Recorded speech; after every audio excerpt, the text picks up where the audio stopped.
정치 속풀이 수요일을 꽉 채워주시는 두 분 오늘도 모셨습니다. 안녕하세요. 네, 안녕하십니까.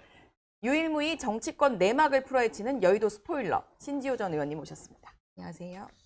목소리는 점잖, 분석은 또렷, 아침에 만나는 논리 장인 박원석 전 의원님 모셨습니다. 네, 안녕하십니까. 안녕하세요. 스포일러님과 논리 장인님. 오늘도 지금 어제 여권이 음모론 이런 걸로 좀 시끄러웠어요. 그렇습니다. 그 김어준 씨 보셨어요? 뉴스공장 네. 방송에 전 MBC 기자죠. 네네. 장인수 씨가 나와가지고 정부 고위 관계자로부터 본인이 들었는데 정부 고위 관계자가 검찰의 고위직들을 향해서 그렇죠. 내가 얘기하는 게 이재명 대통령의 뜻이다. 대통령에 대한 공소 음. 취소해달라. 이렇게 이제 요구를 했다는 네. 겁니다. 그게 어떻게 보면 지금 이 검찰 개혁이 흐지부지 되는 문제의 본질이고 마치 정권과 검찰 간에 모종의 거래가 있는 듯한 그렇죠. 뉘앙스의 거래설을. 그런 본인의 취재 결과를 얘기를 했는데 여권 내에서는 뭐 다양한 비판이 나왔어요. 대통령을 직접 거론하면서 네. 대통령이 검찰의 어떤 조작 기소 희생양인데 뭐 검찰하고 거래를 할 이유가 있겠냐. 오히려 그런 음모론을 진영 내부에서 키우는 거에 대한 비판이 나왔는데 장인수 씨가 어제 밤에 또 좀 방송을 했대요. 저는 보진 못했는데 기사로 나온 걸 보니까 본인이 취재한 건 확실한 팩트고 앞으로 며칠간 추이를 보면서 밝힐 수 있는 게 있다면 밝히겠다. 아, 더 밝힐 것도 있을 예, 수 추이를 있다? 좀 보겠다 이렇게 얘기를 했다는 것 같아요. 근데 상식적으로 생각하면 좀 믿기지 않죠. 왜냐하면 현 정부 고위 관계자면은 이른바 정치 검찰의 속성을 잘 알고 있을 텐데 뭘 믿고 검사들한테 그런 얘기를 합니까? 그게 다꼬리가 잡히는 발목이 잡히는 네. 얘기인데 저는 좀 검찰 내부에서 생산된 얘기 뭐 공소 취소 이런 얘기를 여당 의원들이 모임까지 만들어서 집단적으로 들고 나오는 거는 결국 물밑에서 우리랑 거래하자는 거 아니야? 라는 얘기가 와전돼서 이렇게 이 장인수 씨가 이른바 취재를 한 게 아닌가 싶은데 결과는 지켜봐야 되겠습니다만 이런 음모론이 나올 만큼 지금 이 공소청법, 중수청법을 네, 둘러싼 둘러싼. 여권 내부의 이견이 심상치가 않아요. 심지어는 검찰 개혁에 대해서 굉장히 급진적인 입장을 갖고 있는 일부 지식인들이 SNS에서 대통령을 비판하기 시작을 했습니다. 아니 우리가 당신 그거 하라고 대통령 만들어줬고 찍어줬는데 하기로 했으면 해야지. 네. 이제 와가지고 왜 이러냐, 이거 배신이다. 이런 얘기까지 나올 정도로 그 내부에 이제 강성 지지층이자 급진적 검찰개혁 원자들하고 어떻게 보면은 정부가 충돌하는 이런 모습을 보이고 있는 게 아닌가 싶어요. 어제 한준호 의원, 뭐 김영배 의원 다들 SNS로 참전을 해서 어떻게 이런 같은 진영에서 이런 음모론 같은 게 나올 수 있냐라는 비판도 나왔는데 말씀하신 것처럼 죄송합니다. 최근에 그 검찰 개혁안을 둘러싸고 대통령도 메시지를 연일 내고 그렇죠. 좀 약간 강경파에게 보내는 듯한 메시지를 보냈는데 여전히 정리가 안 된 것 같습니다, 상황이. 근데 이게 한준호 의원이 이제 친명인데 이게 음모론이다 이렇게 얘기했잖아요. 근데 아까 우리 박원석 의원 설명해 주신 것처럼 그 MBC 출신 장인수 기자는 김어준 방송에 나가서 저는 두 가지 단어에 주목을 했는데 대통령의 최측근, 정부 고위 관계자. 최측근과 고위 관계자. 그러면서 내가 뭐 나는 오로지 대통령 뜻만 내가 전달할 뿐이다 하면서 공소취소 얘기를 했다라. 요거는 팩트다고 했잖아요. 팩트하고 음모론은 양립할 수가 없어요. 둘 중에 하나는 뭐 틀렸어요. OX 퀴즈예요. 이거는 OX 퀴즈. 본인들이 그렇게 구도를 만들었어요. 팩트라고 거듭거듭 지금 강조를 하잖아요. 자, 그러면 우리 보자고요. 지금 청와대 관계자도 아니고 정부 고위 관계자, 청와대 사람은 아닐 때 쓰는 표현이거든요. 이런 게. 그럼 정부 고위 관계자고 이재명 대통령의 최측근이다. 제 머릿속에는 한 두 사람 정도가 떠올라요. 김민석 국무총리 아니면 정성호 법무부 장관이겠다. 그렇잖아요. 그리고 최근에 이 김민석 국무총리가 김어준 씨하고 굉장히 불편한 관계에 있지 않습니까? 근데 김어준 씨도 자기도 이런저런 나름대로 겪어온 세월이 있는데 여기서 이게 팩트가 아니고 만약에 되치기 당한다? 그럼 김어준 씨도 거의 폭망 수준으로 가는 거예요. 근데 그걸 알면서도 한번 붙어보자 해서 이제 그 장인수 기자 출연시켜서 이렇게 한 거로 보여지는데 뭐 진실이 뭔지는 뭐 제3자는 알 수가 없죠. 아까 OX 퀴즈라고 하셨지만. OX 퀴즈예요. 한쪽이 폭망하게 돼 있어요, 이거는. 그러니까 뭐 대통령 측이 됐던 누가 됐던 이건 뭐 허위사실 유포 명예훼손 법적 조치 안 하면 구려서 안 하는구나 이렇게 됩니다. 오히려. 예. 이 김어준 장인수 씨에 대해서 법적 조치를 안 하면 뭔가 캥기는 게 있으니까 그것도 못 하는구나 이렇게 보여져요. 저는 이거는 뭐 이 절충이 불가능한 그 상황으로 가버린 게 아닌가 싶습니다. 어디로든 사실관계가 정리가 될 것이다라고 네. 보시는 건데 실제로 대통령이 연일 SNS를 썼어요. 조금은 더 분명하게 사실 메시지를 써오다가 어제 안 그래도 대통령 메시지 얘기가 나왔을 때 평소와 좀 달리 뭔가 이렇게 돌려서 하지만 메시지는 전하고자 하는 것이 분명히 있는 것 같은 당내 강경파를 겨냥한 걸 거다라는 얘기가 나왔는데 일단 그 메시지가 통하지 않은 거라고 봐야 될까요? 그 대통령으로서는 당내 몇몇 강경파 의원들이 원칙적인 그 입장을 표하는 게 문제라기보다도 네. 지지층이 여기에 대해서 이견을 표하는 게 신경이 더 많이 쓰일 거예요. 저는 지지층을 향한 설득의 메시지라고 봅니다. 네. 그 메시지의 본질이. 지지층을 향한. 네, 주말 사이에 몇 차례 냈잖아요. 네. 근데 저는 그 메시지 내용이 맞다고 생각해요. 그러니까 이게 야당 시절에 일종의 이제 투쟁의 언어를 사용하던 것과 집권을 한 이후에 제도의 언어를 사용하는 건 달라야 돼요. 네. 근데 그게 분간이 안 되는 경우들이 있습니다. 그래서 검찰이 역사적으로 많은 문제가 있었잖아요. 그리고 정치검사라고 하는 그런 어떻게 보면 수사권을 가지고 네. 정치를 쥐락펴락하려고 했던 그런 검찰의 굉장히 부정적인 모습이 검찰 조직 내에 있었던 것도 사실이고 네. 그러나 그걸 비판하는 담론하고 제도적으로 대안을 만드는 담론은 다를 수밖에 없어요. 비판의 담론을 그대로 제도로 만들려고 그러면 그건 상당한 부작용이 나는 데다가 네. 이 세계사적으로도 제도사적으로도 그런 제도는 없어요. 지금 일부 급진적 검찰론자들이 네. 주장하는. 그런데 이제 보안수사권 문제가 대표적인데 검찰의 보안수사권이 필요한 이유는 이게 이제 범죄 피해자들을 보호해야 되기 때문에 그렇습니다. 그러니까 경찰 수사가 검찰 단계에서 일종의 이제 검찰의 사법적 통제를 통해서 걸러지고 정제되고 네. 때문에 그 경찰이 불기소 의견으로 보내는데 검찰이 아무리 들여다봐도 이건 기소해야 될 사안이 있거나 이런 경우들이 많아요. 그래서 전권 송치 더하기 보안수사권을 요구를 하고 있는 건데 그것마저 없애자 그러면 그냥 경찰 수사를 믿고 그 검경 수사권 분리를 하는 그 원론에만 집착하는 네. 것이 될 수 있거든요. 그게 이제 많은 문제를 야기할 거예요. 우리 형사사법 체계라는 게 여러 가지 문제도 있고 완결적이지 않지만 네. 80년 동안 운영해온 제도라는 말이에요. 네. 그러면 그 80년의 시간 동안에 어쨌든 이 축적된 그런 어떤 경험이나 네. 혹은 제도 운영의 그 이 시간이라는 게 있는 건데 그걸 법조문 몇 개 바꾼다 그래서 해결될 문제가 아니에요. 때문에 많은 전문가들이나 심지어 현 정권의 상대적으로 우호적인 네. 그런 시민사회에서도 우려하는 목소리들이 나오잖아요. 그거 경청해야죠. 근데 이제 일부 그 이 검찰 개혁론자들 같은 경우에는 마치 검찰 개혁 그 자체가 무슨 어떤 종교적 믿음 같은 이런 느낌마저 네. 줘요.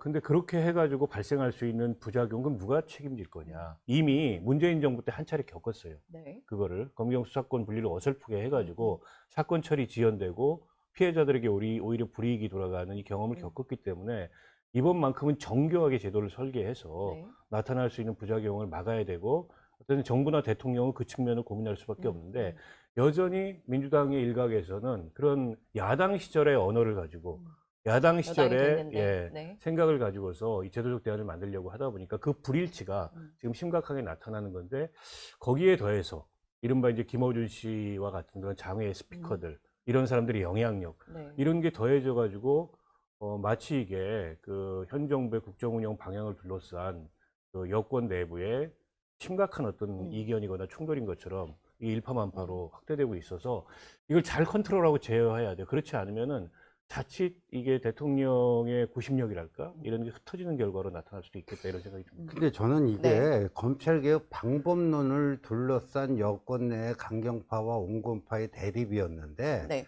어제부로 완전히 이제 이 판이 바뀌었어요. 좀 판의 본질이 바뀌었나요? 네, 이제 검찰개혁 방법론은요 네. 상당히 격가지가 돼버렸어요. 어떻게 대통령 사법 리스크 공소 취소 문제를 여기다가 걸어버렸느냐. 그걸 어떻게 바꿔먹으려고 했느냐. 네.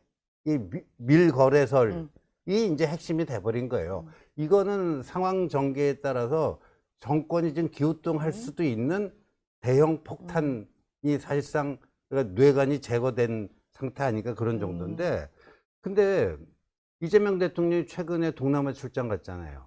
네. 근데 그 사이에 이란 전쟁이 발생해서 뭐 환율이 또 유가가 급락하고, 네. 들썩거리고 뭐 이런 불안한데, 거기에 대해서는 별다른 멘트 없이 쌍방울 김성태 전 회장이 과거에 했던 발언 하나 가지고 이렇게 잘못된 기소를 했다? 그거를 느닷없이 올린 거 아니에요? 출장길에. 출장. 그러면 네. 대통령의 그 주 관심사가 환율 유가보다도 본인 억울하게 기소당했다, 이쪽으로 꽂혀 있다는 게 드러나잖아요. 네. 네. 그래서 이건 굉장히 중대한 문제입니다. 대한민국 이 5천만 국민을 이끌고 가는 이 대통령, 수장 대통령의 머릿속에 무엇이 우선순위인지 굉장히 중대한 문제예요. 유가 환율보다도 자기 그 억울한 기소, 이걸 얘기한단 말이에요. 그런데 어제 이제 한동훈 대표도 네, 이게 나오자마자 본인의 그 페이스북에 썼는데, 이재명 대통령이 지금 할 수 있는 거는요, 뭐냐 하면요, 그 의원들 몇 명이 모였죠? 지금 100명? 그 공소 취소. 네. 그게 뭐 이재명 대통령만을 위한 건 아니다 하면서 거기다 뭐 김용전 뭐 이런 사람들 끼워 놓고 뭐 물타기 하던데, 사실 이재명 대통령 공소 취소가 그 모임의 목적 아니에요. 그거 하지 말라고 공식적으로 얘기해야 됩니다. 그런 상황이 돼버렸다. 예, 그런 상황이 돼버린 거예요. 그거 하지 마. 내가 이런 오해까지 받고 있고 이런 음모론이 횡행하는데 내가 그 구질구질하게 당신들한테 그런 거 원하고 그런 사람 아니야. 하지 마. 이렇게 얘기하고, 아까 관계자들이 법적 조치 취해가지고 이게 팩트가 아니고 명백한 허위 사실이다, 이렇게 돼야지 이 판이 정리가 돼요. 판이 달라졌다. 아까 OX의 문제다라는 부분에 대해서 의원님도 동의하시나요? 아니, 그 지금 음모론 같은 얘기가 사실은 사실이어도 문제고 심각한 문제죠. 사실이 아니어도 심각한 문제입니다. 그런 얘기에 대통령을 끌어들여가지고 마치 대통령이 정부 고위 관계자로 불리는 누군가에게 지시를 해서 검찰과 물밑에서 그런 거래를 시도했다라는 얘기밖에 안 되잖아요. 그런 의혹을 제기한 거죠. 저거는 어쨌든 좀 그 밝힐 건 밝혀야 되고, 장윤수 기자도 본인이 그 말을 했으면 증거를 대든지 책임을 지든지 둘 중 하나를 해야 된다고 보고요. 그러니까 저는 공소 취소 모임 같은 걸 만든 것 자체가 문제라고 생각해요. 지금이라도 해체하는 게 맞다고 보고, 뭐 당의 공식적인 기구도 만들어졌다면서요. 그러면 이제 공소 취소 모임은 해산하는 게 저는 타당하다고 보고, 그 우리 형사사법 체계는 억울한 기소의 가능성을 전제하고 만든 제도입니다. 그렇기 때문에 수사 기소 단계에서 이게 과연 기소가 필요할 만큼의 사건인가를 판단하도록 돼 있고, 1심, 2심, 3심의 재심까지 제도적으로 두고 있어요. 이렇게 같은 구조를 설계해 놓은 거는 혹여라도 있을 수 있는 그런 억울한 그 상황을 대비해서 이렇게 제도를 운영하는 거거든요. 그러니까 대통령에 대한 기소가 조작 기소고 명백히 무죄라면은 그거는 재판 단계를 거치면서 걸러질 거예요. 이재명 대통령도 그 X에 쓴 글에 보면 본인이 수십 년간 변호사로서 재판을 해봤는데 진짜 문제가 있는 사건은 손에 꼽을 정도다. 대부분의 이 법원에서의 판결은 차필 규정처럼 바로 잡혀진다, 이런 얘기를 했잖아요. 때문에 대통령에 대한 기소도 그게 정말 잘못된 거라면 그건 재판 과정을 통해서 바로 잡힐 거고, 정말 검찰이 없는 사건을 만들어서 마치 있는 것처럼 조작 기소를 했다면 이건 수사의 대상입니다. 공소 취소 모임 같은 걸 만들어서 뭐 국정조사를 통해서 압박할 게 아니고, 왜냐하면 이게 이 조작 기소나 이런 문제는 정치적 확신의 대상이 아니고 법률적인 증명의 대상이에요. 그러니까 법률적으로 이거는 조작 기소가 명백하다고 하면 특검을 해야죠. 그래가지고 검사들 다 처벌해야 될 사안이죠. 때문에 논리적으로도 좀 이치에 안 맞고 접근 방법도 좀 잘못됐고, 오히려 이제 정치적 오해나 의심을 불러일으키는 거죠. 그러니까 국정의 우선순위가 대통령 사법 리스크 해소하는 게 우선순위 아니냐, 이런 오해를 불러일으키기 때문에 적절치 않고, 그 모임을 둘러싼 여권 내부에 서로 간의 의심의 눈초리도 있잖아요. 전당대회 앞두고 세력화하는 거 아니냐. 굳이 그런 걸 자초할 이유가 없고, 이 모든 게 제가 앞서도 말씀드렸듯이 대통령의 구심력이 흩어지는 거예요. 대통령의 그립이 약화되는 겁니다. 그래서 저는 별로 바람직하지 않다고 보고요. 그러니까 검찰 개혁에 대한 그 공소청법, 중수청법의 이견은 이견대로 국회에서 수정할 건 수정하고 그리고 아니 정부 법안이 완벽한 법안은 아니에요. 특히 기존의 검찰청처럼 네. 뭐 대공소청, 고등공소청, 지방공소청 그렇죠. 뭐 이건 저도 이해할 수가 없어요. 고등공소청이 왜 필요합니까? 고등검찰청도 있죠. 필요 없다는 네. 지적을 굉장히 많이 받았던 조직이에요. 그런데다가 뭐 검사를 공익의 대표자라고 기존에 검사에 대한 그 정의 규정을 그대로 네. 둔다든지 법무부 겸직을 허용한다든지 다 문제가 있는 조항들입니다.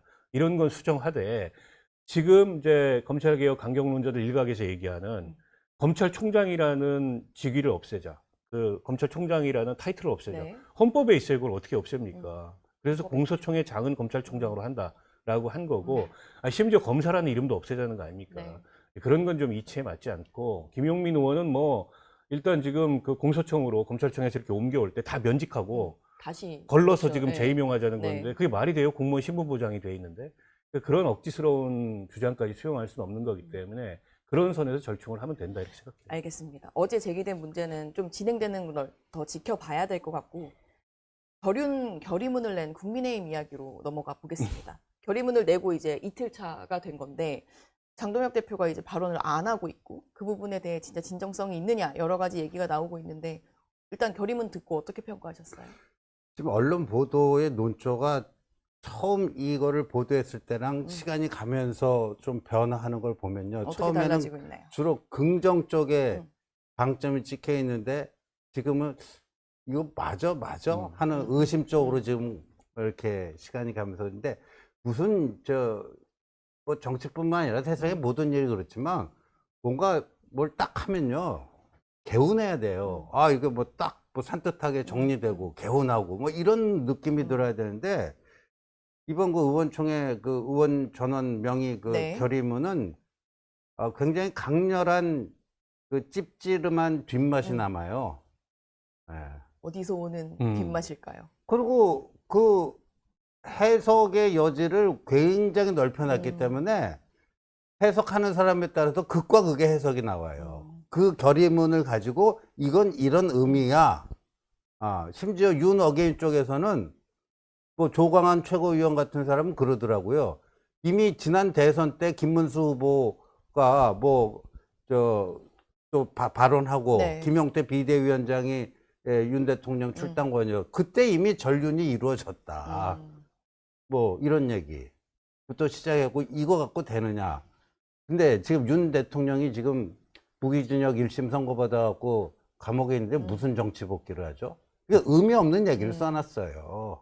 현실적 의미가 전혀 없는 윤석열 전 대통령의 정치 복귀를 반대한다? 이게 무슨 의미가 있어요? 가능한 얘기예요, 그게? 예. 그러니까 이게 보니까 그래서 뭐 지금 취재한 결과 며칠 전부터 뭐 남양주 족발집에서 뭐 소주 해동이 어떻고 저떻고 그거 딱 보니까 이거는 장동혁과 송원석이 각본을 짠 약속 대련이구나. 그래서 추가로 사실 조치가 더 있어야 한다는 얘기들이 어제 하루 종일 나왔잖아요. 그렇죠. 뭐 한동훈 전 대표의 이제 징계 철회라던가, 뭐 배현진 의원과 관련된 징계 철회, 네. 그리고 뭐 당내 인사에 대한 이야기들도 있었고 네. 인사 조치를 해야 한다. 네. 근데 지금 그 조치는 그럼 있기 어려울 것 같다라고 보시는 거예요. 장동혁 대표로서는 안 할 거예요. 그리고 어제도 제가 그 영상 보고 빵 터졌는데 어떤 영상 보셨어요? 뭐 한국노총 기념식 갔다가 네. 그 결의문에 대한 입장 물으니까 수석 대변인이 다 얘기했다. 수석 대변인이 다 얘기한 게 존중한다 4글자거든요. 통일을 존중한다. 네. 이제 맞아요. 그 키워드는 존중이에요. 맞아요. 근데 존중한다는 건 우리가 정치적 맥락에서 보면 나는 동의하지 않지만 당신들이 이렇게 주장하는 건 존중은 해. 이런 경우에 존중한다 표현 쓸 수가 있는 거거든요. 그러니까 아주 고약한 찝찝한 뒷맛이 남는 거예요, 이게. 결의문을 냈는데 네. 뭔가 정리되진 않은 것 같고. 의원님은 어떻게 보셨어요? 그렇죠. 앞서 신재호 의원님도 말씀하셨듯이 하나만한 얘기를 결의문에 담은 거고요. 윤석열 정치적 복귀는 가능하지 않잖아요. 물리적으로 불가능한 얘기인데 마치 그게 전륜의 메시지인 것처럼 내놓은 건데 국민들이 속겠습니까? 떠난 지지층들이 돌아오겠습니까? 그런 거 가지고. 그런데 한편으로 보면 윤갑근 씨처럼 네. 또 윤어게인의 핵심 세력은 공천 신청을 했어요. 그러면 논리적으로 윤석열의 정치적 복귀가 물리적으로 불가능한 거기 때문에 네. 그걸 정치적 의미로 해석하면은 윤어게인 세력이 당내에서 일정한 지분을 갖거나 세력화를 하거나 공천을 받거나 이런 게 이제 윤석열의 복귀예요. 네. 그럼 그거 잘라야죠. 당장에 컷오프 시키고 그리고 결의문의 정신에 명백한 비추면. 명시적인 윤호개인을 그동안에 해왔던 사람들은 네. 잘라내야죠. 근데 그거 할 거냐? 이게 이제 장동혁 대표한테 남은 시험대예요. 근데 안 할 것 같거든. 보면 그 의미 없는 얘기가 되는 거고 계엄에 사과했다고 자꾸 얘기하는데 계엄을 본인들이 한 건 아니잖아요. 윤석열이 한 거고 국민의힘이 잘못한 건 계엄 이후에 잘못을 했어요. 계엄 이후에 윤석열 체포 맞겠다고 몰려가가지고 시위하고 탄핵에 반대하고 일부 인사들 뭐 계엄은 정당했다는 식의 네. 동조 발언하고 정확하게 그걸 사과해야죠. 계엄에 사과하는 건 의미가 없는 얘기예요. 본인들이 한 것도 아니고. 그런데다가 그 당대표가 그러면 이에 대해서 분명하게 본인의 입으로 나도 같은 입장이다 얘기를 하든지 네. 아니면 이러저러한 후속 조치들을 고민하겠다고 얘기를 하든지. 근데 사실은 굉장히 뾰로통한 표정으로 마지못해 한다는 이 티를 아주 역력하게 내면서 윤호개인 세력들에게는 나름의 이제 본인이 시그널을 주는 거 아니에요. 고성식을 해석해 줬잖아요.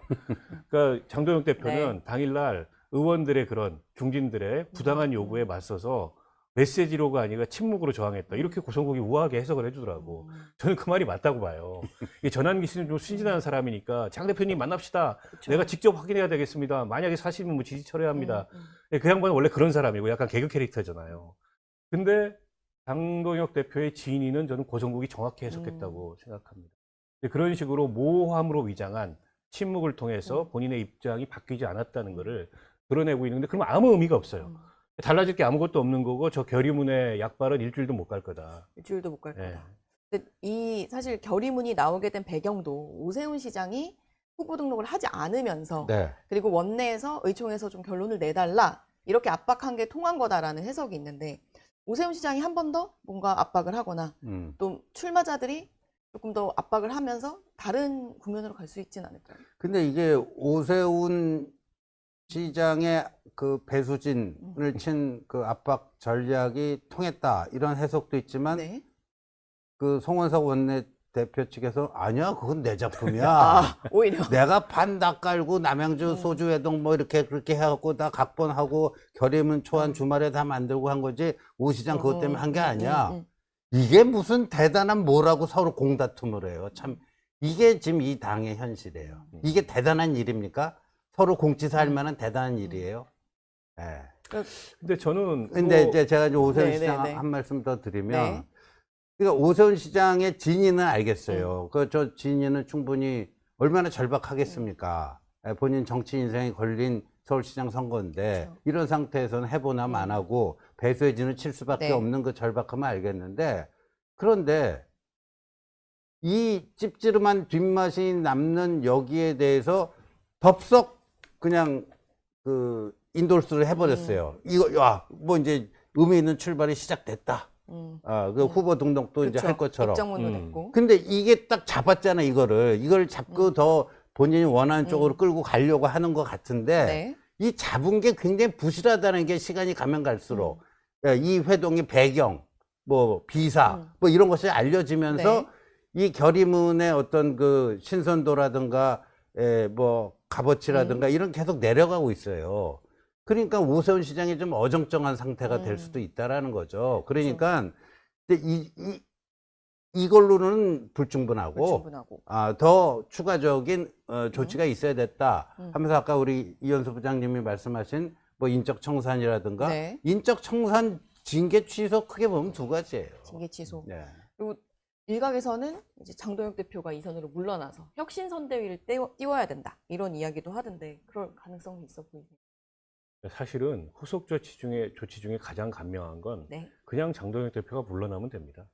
그러면 많은 문제가 해결되고 국민의힘 지지율도 회복이 일정하게는 될 거예요.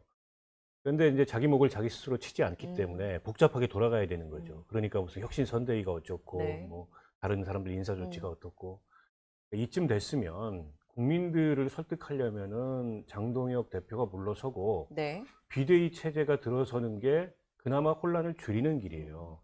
한 일주일만 지나 보십시오. 아무 조치도 안 해. 후속 조치가 없어. 그러면 그냥 장 어게인이에요. 계속 윤 어게인이 아니라. 무슨 의미가 있습니까? 지지율도 회복이 안 될 거고. 근데 이제 장동혁 대표가 물러나지 않을 것 같잖아요. 그러면 본인이 물러나지 않기 위해서라도 몇 가지 조치를 최소한 취해야 되는데 최소한 해야 할 조치. 그 조치도 취할지 모르겠어요. 이를테면 뭐 윤민우 윤리위원장이나 네. 또 누굽니까 그 당무감사위원장이나 이분들은 명백히 윤호개인의 입장에서 어떻게 보면 좀 당을 더 어렵게 만든 분들이잖아요. 이런 분들 인사 조치하고 그리고 지금 배현진 의원에 대한 징계 문제를 네. 포함해서 그 잘못된 징계도 취소하고 그래야 선거를 치를 수 있는 조건이 만들어지는 건데 저 결의문 하나 나왔다고 오세훈 시장이 모처럼 정치를 세게 해놓고 아유 이제 선거 치를 발판이 마련됐습니다. 이 뭐예요 대가 약하게 여기서 더 세게 나가야 더 세게 나가서 뭔가 구체적 조치를 받아내야지. 근데 본인도 그렇게 얘기해 놓고 나니까 주변에서 아이 그러면 안 될 것 같고 조금 지켜봐야 될 것 같습니다. 이래서인지 또 지켜보겠대요. 후보 등록 여부는 어떤 조치들이 취해지는지. 그래서 오 시장도 약간 좀 혼란스러워하는 모습인 것 같고 어제 김태흠 지사 만났잖아요. 네, 만났죠. 근데 이제 김태흠 지사가 한 얘기 행간을 보면 후보 등록 안 할 것 같아요. 보면. 그래서 그 장동혁 대표가 지금 당내 설득을 하고 있는 건데 네. 오 시장도 만나겠다 그러고 그 설득이 잘 안 되는 것 같습니다. 이거 가지고 어떻게 선거를 치르냐. 이런 게 의원총회 이후에도 여전히 지배적인 분위기인 것 같고 그러면 본인이 뭔가 해야 돼요. 그냥 있으면은 그냥 결의문 나오기 이전 상태로 원점으로 돌아갈 겁니다. 근데 네. 좋은 아이디어가 있어요. 아이디어가 있으십니까? 그러니까 장동혁 대표가 대표적 안 내놓고 이 네. 상황을 돌파하기 위해서는 지금 김태흠 충남지사 후보 등록 안 한다고 그랬잖아요. 본인이 당 대표직 유지하면서 충남지사 출마하면 돼요. 직접 출마를 하면 네, 된다. 그러니까 지금 이 당내 문제는 뭐냐면 저 지금 선수들 네. 출마자들이 그냥 애간장이 타들어가는데 당대표라는 사람은 선거 승리에는 별 관심 없고 지더라도 난 당대표 자리에 계속 머물 수 있어. 이런 얘기나 주변 사람들이 하고 있고 저런 사람을 어떻게 우리 총사령관으로 인정하고 선거를 치를 수 있어요? 이거 아닙니까? 그러니까 본인도 당사자가 돼야죠. 당사자가 돼야 예, 된다. 그리고 어차피 장동혁 그 대표가 대표직에 있다 해서 지원 유세 와달라고 하는 사람은 없어요. 그러니까 본인이 충남지사 선수로 뛰세요. 그러면 그 진정성이 그나마 좀 인정될 겁니다. 어제 뭐 당내 소장파 의원도 출연을 하셔서 얘기를 하는 걸 보니까 근데 선거가 지금 점점 더 다가오고 있으니 지도부를 이제 뭔가 흔드는 것보다는 빠르게 결의문을 내고 절충 국면으로 가고 싶은데 이제 그 말씀하신 것처럼 점점 이제 시간이 지나면서 어떤 조치가 안 나오면 또 약간 오히려 그 의미가 그렇죠. 퇴색될 수도 퇴색되죠. 있고 예. 퇴색될 수도 있고 국민의힘은 상황을 좀 계속 지켜봐야 될 것 같은데 지금 잠깐 지방선거 얘기 나온 김에 조국 대표 이제 출마와 관련한 이야기들 최근에 그리고 기자회견도 하셨잖아요. 민주당을 향해서 상당히 강도 높게 비판을 하시더라고요. 그러니까 양 당이 그 통합연대 추진기구를 구성하기로는 했는데 그렇죠? 여전히 좀 서로 간에 이제 불편한 얘기들이 오가고 삐걱삐걱 되는 것 같아요. 조국 대표는 본인 출마를 4월 초에 결정했다고 맞아요. 다 정리한 뒤에 네, 하겠다. 얘기를 다른 하던데 후보들. 이제 조국 대표는 반드시 복귀하겠다 이번 선거를 통해서 이 의지는 강한 것 같습니다만 현실로 보면 냉정하게 네. 민주당하고 어떤 조율 없이 그게 가능할까요? 그 조율 없이 불가능합니다. 연대를 하려면 일단 조율을 해야 근데 되니까. 본인은 뭐 동탄에서 이준석 모델 이런 얘기를 하더라고요. 했죠. 근데 이제 그때의 정치 상황하고 지금의 정치 상황은 많이 다릅니다. 지금은 민주당이 여당이 됐고 네. 대통령 지지율이 뭐 60몇 %를 이렇게 오가는 상황이에요. 그런데 비해서 조국혁신당은 당 지지율이 2% 안팎이고 조국 대표에 대한 정치적 기대도 많이 줄었습니다. 민주당 내에서 조국 대표를 향한 비판이 스스럼 없이 나오는 게 그걸 방증하는 거예요. 그러니까 이준석이 동탄에서 될 때 정치 상황이 아니라는 거죠. 이준석은 그때 윤석열 피해자 서사를 가지고 가서 거기 된 거예요. 그렇죠. 근데 조국 대표한테 그런 서사가 지금 더 이상 있습니까? 네. 그래서 간단치 않아요. 그럼 결국 민주당과의 조율밖에 없습니다. 본인이 재보궐선거 어디를 나가려고 하더라도. 출마하려면 그리고 더 냉정하게 얘기하면 처분만 바라는 입장이에요. 그렇지 않습니까? 그러니까 이 조국 대표를 어디에 배려하면서 그러면 민주당도 혁신당으로부터 뭘 얻어야 되는데 그렇죠. 별로 얻을 게 없어요. 지지자들이 다 보고 있을 때. 아니 왜냐면 혁신당이 어떤 위협이 안 돼요 지금. 호남에서 일부 경쟁 관계에 있는데 민주당의 속내를 보면 호남은 조금 조국 혁신당이 가져가도 크게 보고 우리한테 나쁠 게 뭐 있냐 이런 생각입니다. 이게 조국 혁신당이 처음부터 독립적인 정당으로서의 제3정당으로서의 민주당과 일정하게 좀 차별화되는 그런 정치를 지향해 왔으면 지금 상황이 다를 거예요. 근데 이제 처음 시작부터 그랬고, 그다음에 그동안 내내 결국 민주당과 아무 차별성이 없었어요. 그러면 그냥 통합을 하든가, 뭐 투항을 하든가 하는 게 낫지. 아니, 독자 정당으로 저길 보지를 않는데, 국민들의 시선이. 그리고 본인들도 스스로도 독자 정당을 유지할 의지가 별로 없는데, 네. 어떻게 선거에서 뭐, 이 여러 가지 가능한 수가 나오겠습니까? 그래서 약간 자업자득인데, 어찌됐든 조국 대표로서는 지금 뭐 삐걱거리고 불편한 말이 오가긴 하지만, 잘 풀어서 정치력을 발휘해서 민주당과의 조율 하에 출마하는 것밖에 방법이 없어요. 그럼 지역은 이제 뭐 군산 얘기도 나오지만 당내에서는 에이 군산은 그렇다. 승부수를 걸어라 이런 얘기들도 나오고 그래서 부산 얘기가 계속 나오는데요. 근데 뭐 조국 대표도 뭐 이제 대권까지 노리는 사람 아니에요. 근데 이제 민주당의 이 대통령이 배출되는 그 성공 공식이 노무현 문재인 전 대통령의 경우에는 PK 출신 민주당 후보 아니에요. 네. 근데 이제 조국 대표가요, 이 사면복권되고 정치 무대에 복귀한 다음에 뭐 서울시장 나올 것처럼 뭐 하고 뭐 오세훈 시장 부동산 정책 비판하고 뭐 이러다가 갑자기 어느 날 부산에 가서 부산시의회에서 기자회견하고 그 이후에는 뭐 이 보수당의 대통령인 YS 정신이 뭐 나에게 있다는 둥.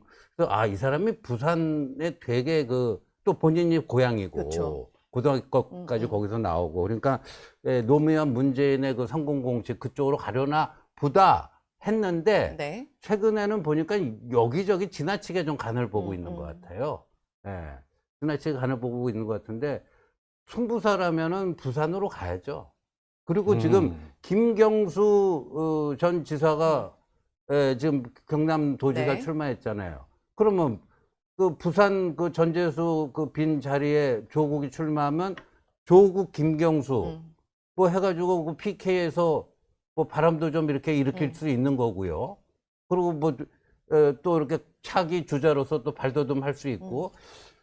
근데 근데 겁이 많아서 그런지 뭐 한동훈 출마설도 나오고 그러니까 좀 거기 잘못 나갔다가 빅매치가 벌어질 수 완전히 있죠. 나 찌그러지는 거 아닌가 뭐 그런 게 있는지 요새는 뭐 부산 얘기를 잘 안 하더라고요.